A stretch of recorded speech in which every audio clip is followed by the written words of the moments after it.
ಅನುಕೂಲ ಆಗುತ್ತೆ. ಆದರೆ ಎಲ್ಲಮ್ಮನ ಆಶೀರ್ವಾದ ನಿಮಗೆ ಬೇಕೇ ಬೇಕು. ಎಲ್ಲಮ್ಮನ ಆಶೀರ್ವಾದ ಇದ್ರೆ ನಿಮ್ಮದು ಮೇಲೆ ಬರ್ತೈತಿ. ಇಲ್ಲಿ ಬರಕ್ಕೆ ಸಾಧ್ಯ ಇಲ್ಲ. ಈ ಮಾತು ಮೊದಲಾದರೂ ಹೇಳಿರಿ, ಈಗಾದರೂ ಹೇಳ್ತೀನಿ. ಅದರಂತೆ ನಾನು ಮಾನ್ಯ ಮುಖ್ಯಮಂತ್ರಿ ಅವ್ರಿಗೆ ಕೃತಜ್ಞತೆ ಸಲ್ಲಿಸಿದೆ. ನಾನು ಇವತ್ತು ಬಂದಾರೆ ಇದಕ್ಕೆ ಬಿಜಾಪುರಕ್ಕೆ ಕಿತ್ತೂರು ಚೆನ್ನಮ್ಮ ಒಂದು ಪುತ್ಳಿಯನ್ನು ಅನಾವರಣ ಮಾಡುವ ಸಲುವಾಗಿ ಬಂದಾರ. ನಾನು ಎಲ್ಲರಿಗೂ ಹೇಳಿದೆ, ನಮ್ಮ ಒಂದು ಬೇಡಿಕೆಗೆ ಸ್ಪಂದನೆ ಮಾಡ್ಯಾರ ಮುಖ್ಯಮಂತ್ರಿ ಅವರು. ಅವ್ರಿಗೆ ಧನ್ಯವಾದಗಳು ಹೇಳ್ತೀನಿ. ಈಗ ಕೆಲಸ ಏನು ಹೋಗ್ಬೇಕಪ್ಪ ಅಂದ್ರೆ, ಕೇಂದ್ರ ಸರ್ಕಾರ, ಕೇಂದ್ರ ರೈಲ್ವೆ ಇಲಾಖೆ ಬರೆದಂತ ಪತ್ರಕ್ಕೆ ಈ ಬಜೆಟ್ ಒಳಗಿದೆ 2025-26 ಏನು ಬಜೆಟ್ ಇದೆ ಈಗ ಕೇಂದ್ರ ಬಜೆಟ್ ಒಳಗಡೆ ಅನುಷ್ಠಾನಗೊಳಿಸಬೇಕು.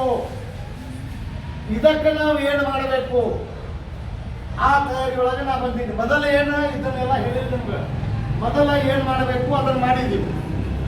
ನಿಮ್ಗೆ ಮಾಡಿಂದ, ನಿಮ್ಗೆ ಅವೇರ್ನೆಸ್ ಮಾಡಿಂದ, ಹೋರಾಟ ನಡೆದಿಂದ, ಜನರಿಗೆ ಜನಪ್ರತಿನಿಧಿಗಳ ಗಮನದಿಂದ ಏನು ತಯಾರು ಮಾಡಬೇಕು ಮಾಡಿ ಈಗ ಬರೇ ಅಪೂರ್ಣ ಆಗುವ ಇದ್ರೊಳಗದ ಹಂತದೊಳಗದ.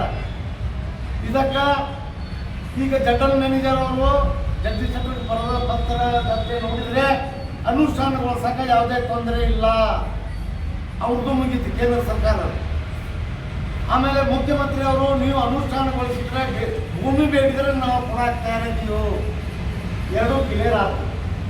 ಈಗ ನಮ್ಮ ಉತ್ತರ ಕರ್ನಾಟಕದ ಅಷ್ಟ ಅಲ್ಲ, ಕರ್ನಾಟಕದ ಆರಾಧ್ಯ ದೇವಿ ಎಲ್ಲಮ್ಮ, ಅದರ ಒಂದು ಭಕ್ತಿ ಯಾರಿಗೆ ಐತಿ ಅವ್ರಿಗೆ ನಾನು ಕರೆ ಕೊಡ್ತೀನಿ. ನಮ್ಮ ಎಲ್ಲ MP ಗಳಿಗೆ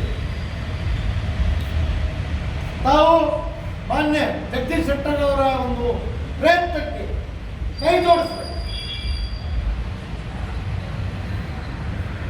ಕೇಂದ್ರ ಮುಂಗಡ ಪತ್ರದ ಮುಂಚಿತವಾಗಿ ಎಲ್ಲರೂ ಸೇರಿ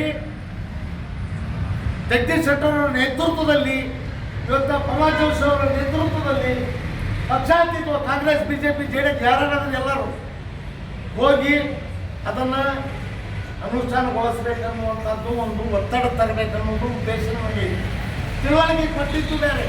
ಅವ್ರಿಗೆಲ್ಲ ಗೊತ್ತಾಗಿತ್ತು ಮಾಡಬೇಕಪ್ಪ ಅಂತ ಚಲೋ ಇತ್ತು. ಅಂದು ಮನೆಯಲ್ಲಿ ಪುತ್ರ ಆಗಂಗಿಲ್ಲ, ಅದನ್ನು ನಾನು ಕೇಳಂಗೂ ಇಲ್ಲ. ನಾನು ಹೋರಾಟ ನಾನು ನೀವು ನೋಡಿರಿ. ಈಗ ಮೊನ್ನೆ 15 ವರ್ಷದಿಂದ ಕುರ್ಚಿದ್ದು ಲೈನ ಪ್ರಾರಂಭ ಮಾಡ್ರಿ ಎಲ್ಲರಿಗೂ ಬೇಕಾಗಿದೆ. 15 ವರ್ಷದಾಗ 15 ಫೂಟು ಹಾಕಿದ್ದಿಲ್ಲ. 80 ಕಿಲೋಮೀಟರ್ ಜಮಖಂಡಿಗೆ ತೊಗೊಂಡು ಸೀಡಿ ಗಾಡಿ ಆ ಕಡೆಯಿಂದ 15 ಫೂಟು ಬಂದಿದ್ದಿಲ್ಲ. ಈಗ ಮೊನ್ನೆ ಬರೀ 9 ದಿವಸನಾಗ ರೈಲ್ವೆ ಕಾಮಗಾರಿ ಪ್ರಾರಂಭ ಮಾಡಿ ನಾನೇ ಸ್ವತಃ ಇನ್ಸ್ಪೆಕ್ಷನ್ ಮಾಡಿ ಇದನ್ನು ಸ್ಪೀಡ್ ಜಾಸ್ತಿ ಮಾಡಬೇಕು. ನಿಂತಂದ್ರೆ ಮತ್ತೆ ನಿಮಗೆ ಹೋರಾಟ ಮಾಡ್ತೇವೆ ಅಂತ ಅಂಗಡಿಸಿ ಕಾಮಗಾರಿ ಪ್ರಾರಂಭ ಮಾಡಿಸಿ ಬಂದೀನಿ. ಅದರಂತೆ ಈಗ ಎಲ್ಲರಿಗೂ ಅವ್ರಿಗೆ ಹೇಳಿವಂತೇಳಿ ನಾವು ಮೈ ಸಡ್ಲ ಬಿಡುವಂಗಿಲ್ಲ. ನಾವು ಹೇಳಿಯೋ ಆಕೈತೇಳ ಇದು ದೇತು ದಿಲಾತು ದೇನೆ ವಾಲೆಗ ಘರ್ ದಿಕ್ಕಾತು ಆಕೈತಿ ಲೆಕ್ಕ, ಅದು ಲೆಕ್ಕ ಬೇಡ. ಈಗ ತಾವುಗಳು ನಿಮ್ಗೇನು ಕಷ್ಟ ಮಾಡಂಗಿಲ್ಲ. ಕಾನೂನಕ್ಕೆ ವಿರೋಧ ನನ್ನ ಹೋರಾಟ 30 ವರ್ಷದಿಂದ ಹಿಂದೂ ನಾನು ಏನು ಮಾಡೀನಿ. ಅದರಲ್ಲಿಂದ ಇವತ್ತಿನವರೆಗೂ ಕಾನೂನ ಜನರಿಗೆ ತೊಂದರೆ, ಪೊಲೀಸರಿಗೆ ಕಿರಿಕಿರಿ ಆಗಂಗಿಲ್ಲ. ಬಟ್ ಅವ್ರಿಗೆ ಜಾಗ್ರತೆ ಮಾಡಬೇಕು. ಯಾರಿಗೆ 28 ಸದಸ್ಯರು ತಗೊಂಡು ಬಿಡ್ತೀನಿ ನಾ ಬಿಡಂಗಿಲ್ಲ ಅವ್ರಿಗೆ. ಅದಕ್ಕೆ ಒಂದು ರಚನಾತ್ಮಕವಾದಂಥದ್ದು ಒಂದು ಜನಾಂದೋಲನ ಟೈಪ ಒಂದು ಹೋರಾಟ ಆಗಬೇಕು. ಆ ಹೋರಾಟ ಭಕ್ತರು ಮತ್ತು ರಾಂದೂರ್, ಸಿರ್ಸಂಗಿ ಮತ್ತು ಸೋರೆಬಾನ್, ಸೌದತ್ತಿ ಎಲ್ಲಮ್ಮ, ಸೌದತ್ತಿ ಊರು, ಇವು ಎಲ್ಲ ಭಾಗದ ಜನರಿಗೆ ಹೆಂಗೆ ನಾವು ಸೌದತ್ತಿ ಮತ್ತು